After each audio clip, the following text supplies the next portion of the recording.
ये ये मरहला गुजरा, ये मरहला जो गुजरा,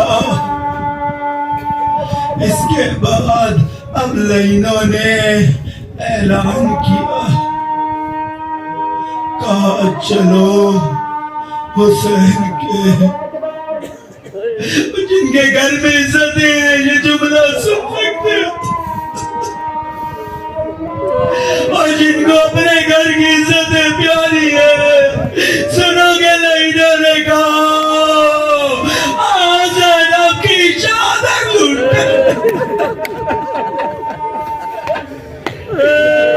सकीना की बालियां लूट, आपके चादर लूटे।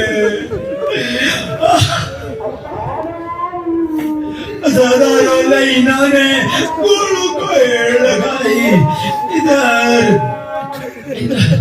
इधर ज़ैनब-ए-औलिया ने आसमाने करबला को देखा, वहां मौजूद खून की सुर्खी देखी, सैयदे सज्जाद के खेमे में आई, आकर आवाज दी कंदायला का सज्जाद, सज्जाद वक्त हुआ चाहता है, सज्जाद हुक्म दे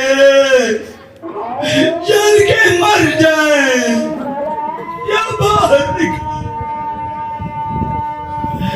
अज़ादारों, सैयदे सज्जाद ने कहा पुप्पी अम्मा जरा खेमे का पर्दा दो। अब जो पर्दा हटा, सैयदे सज्जाद बीमारी की हालत में असा का सहारा खड़े हो गए। अस्सलाम अलैका अय्युहल गरीब, ओ मेरा गरीब बाबा, ओ मेरा तिश्ना बाबा, ओ मेरा ज़िबा हुआ बाबा, सलाम। अज़ादारों, लाइनों ने जो